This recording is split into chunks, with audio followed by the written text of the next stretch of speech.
All right, guys, let's talk about a lot of different movies. So these are movies I didn't get a chance to review in the past couple months and in the past couple days because all these are blockbuster movies that I saw. Nothing horror, just blockbuster ones that I want to talk about because I love these kind of movies like the Marvel movies and Disney. So let's get started with Guardians of the Galaxy Volume 3, which is James Gunn's newest and last question mark Guardians of the Galaxy film, which stars the titular Guardians, and they are trying to stop a villain named Adam and also a villain called the High Evolutionary, while Peter is at a loss with Gamora being gone. The version of Gamora that he fell in love with in Avengers Infinity War and Endgame whenever she died and then was brought back as another version.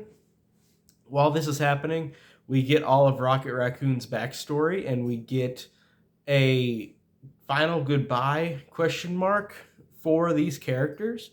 So this movie genuinely surprised me. I thought that this movie, like, I guess surprise isn't really the best word, but it got me because of the fact that all three of these movies are genuinely some of the best Marvel movies. I think that they're all really fun and entertaining. They've got heart to them, they've got soul to them. From James Gunn, a guy who's directed a trauma movie, and he directed other movies afterwards, of course, but he was somebody that I didn't expect to be a part of this franchise whenever that first one came out. Um, and all of his movies I've seen besides Super, which I still need to see, but I've loved or liked every one of his movies. So it's really great to see this guy finish his trilogy because this movie really did emotionally pull me.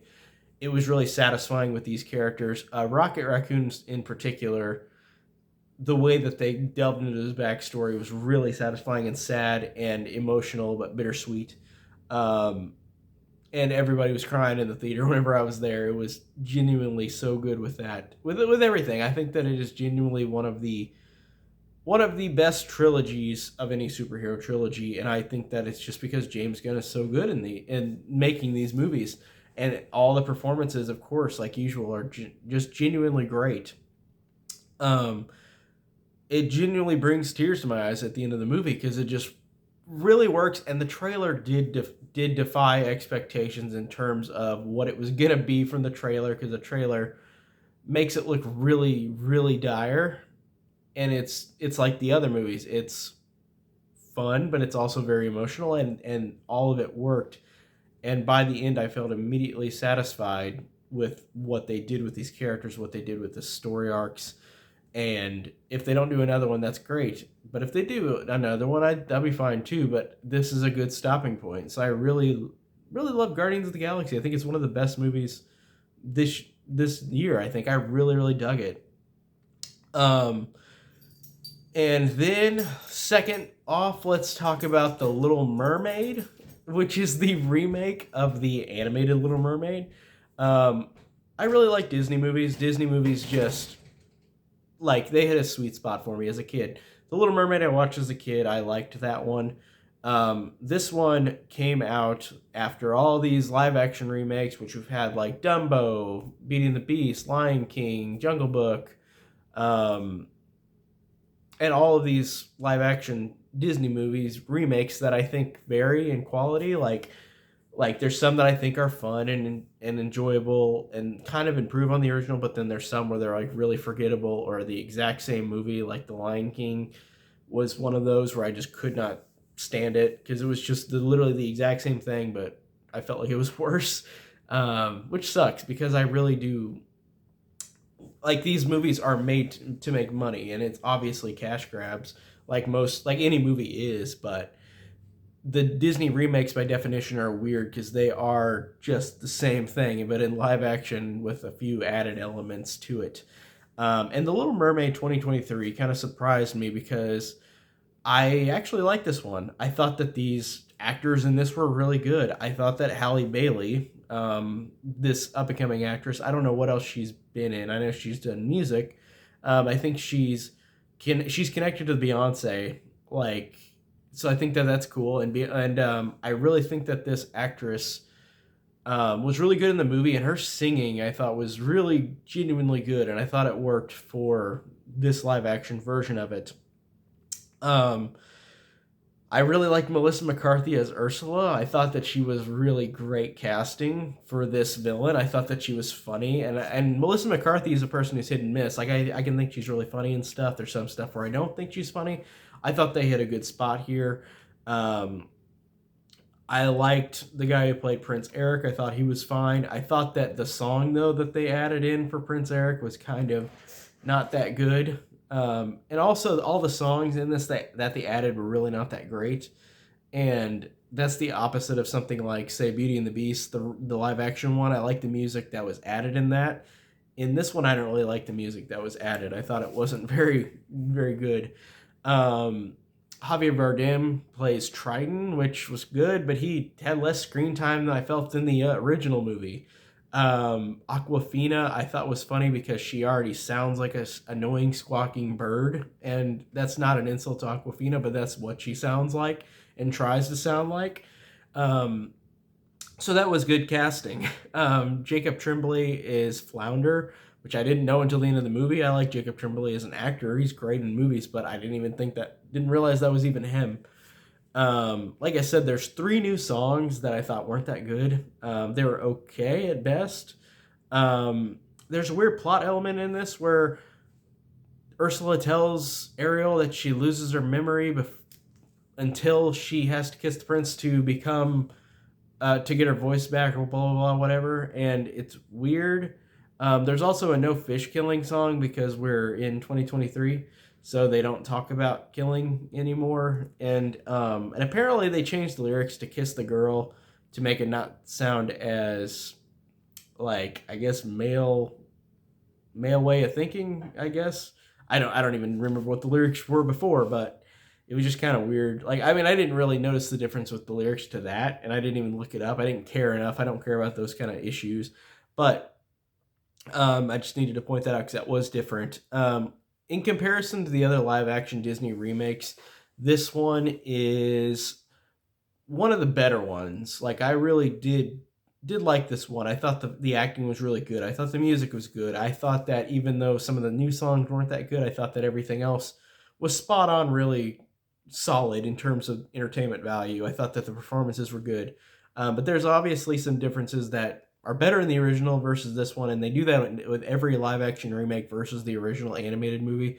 They all have some okay positives added to it, but they're kind of pointless. Like, it's a pointless remake, but I liked it. I thought it was fun. Um, and then let's talk about Spider-Man Across the Spider-Verse, which really loved this one a lot. So I loved the first Spider-Man Into the Spider-Verse. And this one I'm going to talk about spoilers because this one's clearer in my mind because I watched it a couple weeks ago.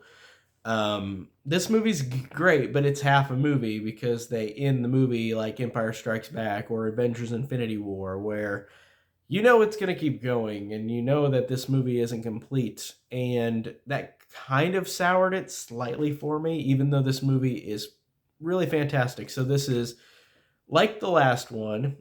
Animation style just got even better, and it was incredible in the first one. Like, I loved the first one, and I love the animation to it and the different animation style and techniques. And I haven't read enough comic books. I've read some, but this felt like watching a comic book come to life, like the first one. Um, Miles Morales is great as this character who really does shine as this kid who, even though Peter Parker in all the other Spider-Man movies has dilemmas and has problems, I thought that this version of Spider-Man, Miles Morales, they really get down that this is a teenager and this is a kid who is going through all these things that every teenager goes through, but it's just written so well and so intricately that I really dig the way that they make this character work. Miles Morales, and I loved all the characters like I did in the last one. I thought that the other characters were good, the new ones like Spider-Man India, but they and Spider-Punk, but they're weird. Their voices were kind of off, and in terms of the audio mixing, Apparently, that was a issue that a lot of people had, and Sony did re-release this with new audio because the audio was kind of weird with the voices of Spider-Man India and Spider-Punk. So whenever I watch this at home, whenever I buy the 4K, which I'm obviously going to buy day one, I'm going to watch this again and put on subtitles and listen to their audio because they were the ones that were kind of harder to understand. And that stinks because this movie's great, but it just is unfortunate that it suffered with that. Um, I liked the fact too that this movie just the way that they had these character arcs. Gwen Stacy's arc I think is great. It opens up with her and her dad is trying to get Spider Woman is what they call her in this universe because she killed Peter Parker, and in this universe, that Peter Parker is by killed by her and on accident because Peter becomes the lizard. And when Peter becomes the lizard in this universe, it kills him. And I think that that is great and genuinely sad. And I noticed that Jack Wade voiced him as well. That's that version of Peter Parker. I thought that was cool. Jack Wade's in almost everything. He's awesome. Um, there's some good cameos in this. Donald Glover as a version of the Prowler is great to see. Another Uncle Aaron, but the live action version from the MCU. That's awesome.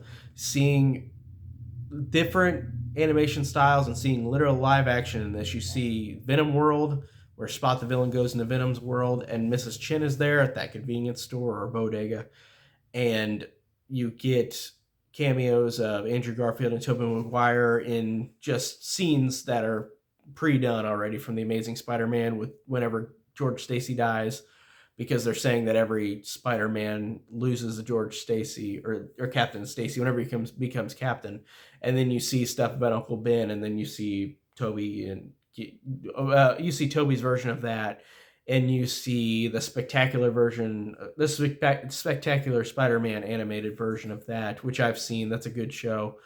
Um, and then you see the video game version of Spider-Man from the PS4, and you see the Spider Popsicle chasing Miles later when all the Spider-Man are chasing each other. You see a Spider-Man horse.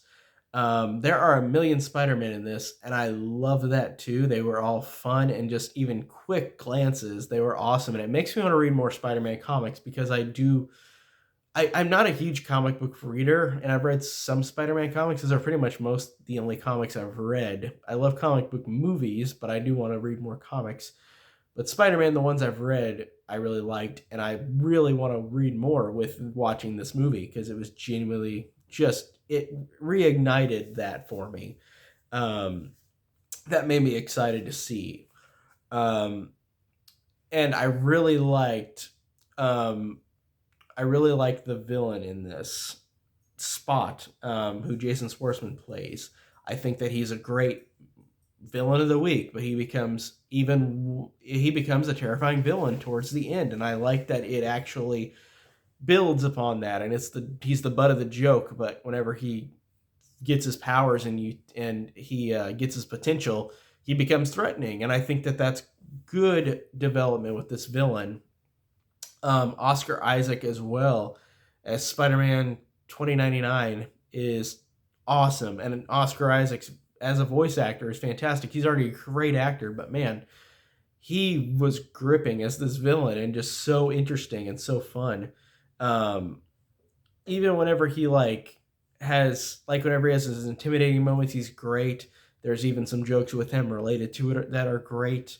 Um, and also you get Peter B. Parker from the first Spider-Man Across the Spider-Verse, but now he's got a kid with Mary Jane, so it's now a Spider Girl. She's like a 2-year-old, like swinging on webs. That's hilarious.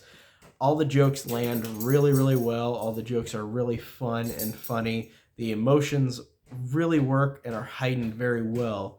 And I really dug the fact that this whole movie just did a great job of being so interesting and so fun. Um, really love the movie, and I can't wait for next year whenever they do Beyond the Spider-Verse, which makes me think they're going to do a live action thing, please. Fingers crossed. And then I'm going to talk about Fast X, which is the newest Fast and the Furious. So the Fast and the Furious franchise, I have seen. I'm not a giant fan, and I think they're fun and dumb, and some of them are kind of boring, but I think there's some that are really entertaining.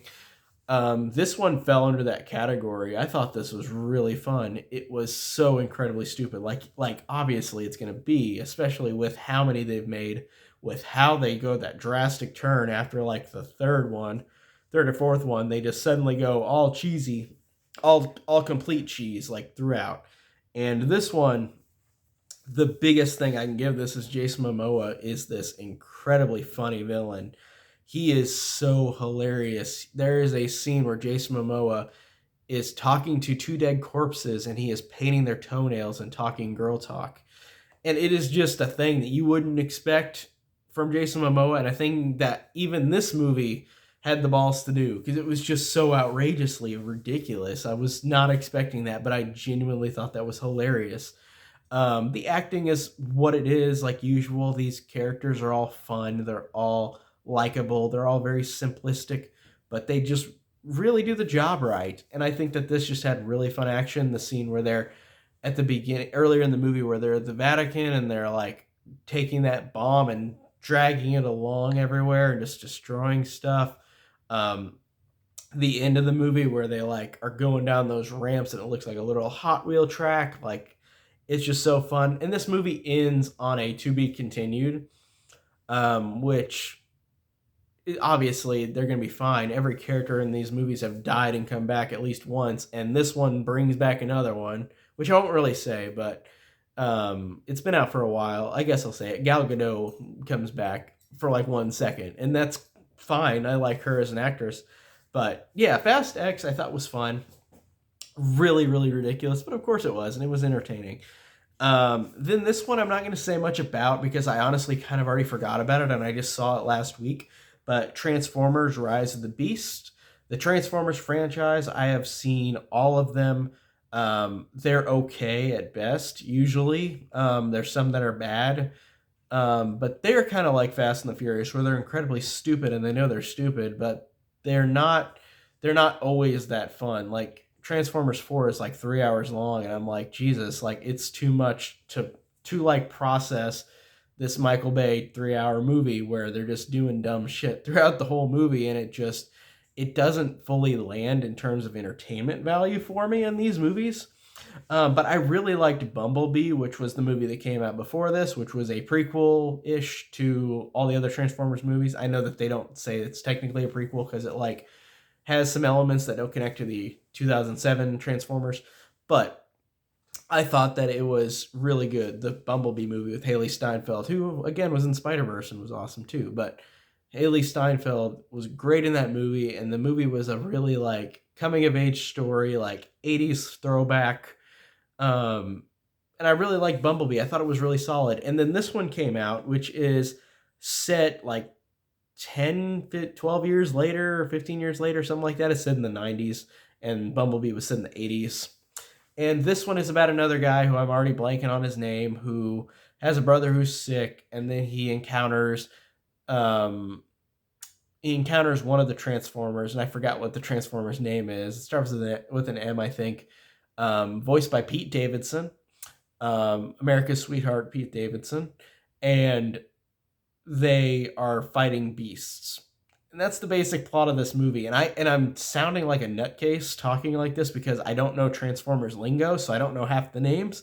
I already forgot them, but whatever. I thought that the movie was at best kind of entertaining. It was not over the top like stupid like the first five movies. But it wasn't as good as Bumblebee either or as sincere. It had a couple sincere moments, but it didn't reach that level for me. It was a okay mix of both kind of these movies. Um, like I said, it wasn't super sincere, but it also didn't have like scenes of like say Sam Witwicky's mom getting high at college visit and like saying stupid stuff or dogs humping, like stuff like that. It's not like they had any dumb shit in this that was like that ridiculous, but it had humor in it, like Bumblebee, where it was more subtle. But it just wasn't as good as Bumblebee, this one. But it falls in that category of it's fine. Transformers: Rise of the Beast. Nothing really memorable for me. It does end on a stinger where, spoiler alert, it connects to G.I. Joe, which I've never seen any of the G.I. Joe movies. I barely know what the cartoon is. I did not watch it as a kid. I might watch it just to say I have one day, but I don't know much about G.I. Joe personally. And then the last movie I'm going to talk about is The Flash. This movie is fascinating, and I just watched this a few days ago. The Flash is the DCEU movie that is going to reboot the franchise, I guess. And there are going to be spoilers for this because The Flash, starring Ezra Miller, it is about the Flash going back in time to save his mom, but Ben Affleck, Bruce Wayne, Batman, Batfleck tells Barry Allen, the Flash, don't go back in time. You're going to change everything. And he does, and there's no Superman, no Wonder Woman, no Aquaman, no none of these guys, no Cyborg. So, and there's another Batman who Michael Keaton plays from the original 1989 and 1992 Tim Burton Batman movies. But there's no superheroes except for Michael Keaton Batman now and this version of Supergirl. And they've all changed to the point where there's nobody else to help anybody, and General Zod comes back from Man of Steel and starts wrecking stuff. While there's another threat in the background through this use of time travel. So this movie is a mess. So this movie has been announced for years, and then it has had so many issues with the fact that the movie was written over and over again, with the fact that Ezra Miller has had public problems in real life where he has done bad things, with the fact that the movie keeps getting changed around because the DCEU was considered not good to a lot of people, and I understand that completely. I've never read a DC comic, but in terms of like those DCEU movies, there are some real hits and some real misses. I really love Wonder Woman. I really love the Suicide Squad, James Gunn's Suicide Squad. I liked Aquaman and Shazam a lot, but like stuff like Man of Steel, the first one I couldn't stand. It was so boring and dry, and it didn't feel anything like Superman. And like I said, I haven't even read any Superman comics, but that movie was just so droll and so boring and so uninteresting. Stuff like the first Suicide Squad I enjoy for being trashy. Batman v Superman I like visually, but it's really dumb. So the DCEU is like a weird mixture of everything. So I don't like things about some of them, and there's things I really like about some of them. Like I said, Wonder Woman and Birds of Prey as well. And the Suicide Squad, I thought those were great. But they're hit and miss, and they're trying to reboot the series. But then they're keeping certain actors. Henry Cavill, unfortunately, poor guy, I feel so bad for him. He's like Andrew Garfield, where like he just got no break at all. This guy who got bad material, bad writing to a lot of people, and I didn't like Man of Steel. I thought he was so boring in that movie, but I know he's a good actor, and it just sucks that he just got the shit end of the stick with everything here. He got no way out of this, and it's like they're just saying we're going to erase just him, because I feel like they're going to bring Wonder Woman back. Batman, I don't know why they got rid of him, because Ben Affleck was a good part, I thought he was great. Wonder Woman is great. Aquaman's great. The Flash is a weird one. Cyborg was boring, but that actor has had public talkings about how bad Warner Brothers is, so he's out. So it's like two people are out, but everybody else could still be there. The Flash the movie also has some awkward humor in it that sometimes hits and then sometimes is really not funny. Michael Keaton's great. Ben Affleck when he's here is great. The scene with Wonder Woman briefly was good. The movie just suffers from being so unevenly weird with the performances, with the characters, with the CGI, which is really bad in some instances. And I know from listening to people that it had to be because of the budget. This movie has been rewritten and redone so many times that they can't afford much anymore, because it's going to be so much to just release this movie, and they didn't even have marketing yet. And then they made this movie that was a mess. And I'm not going to say I didn't enjoy it, because despite the fact that it is cringy and unfunny in some instances, I think that there are some moments that work. I think the performances are good for the most part. And I think that there are enough things in it that I enjoyed, that I really did like parts of it, and I will watch it again. And this is not coming from a comic book reader for DC. I've not read any DC, so I'm not saying that it's like connected to, like, it's, I'm not saying that I like it because of the comics. I never read the comics, so don't look at me at that way. But The Flash, while being really, really stupid, is a very interesting watch, and I'm going to watch it again. I thought I had some fun with it.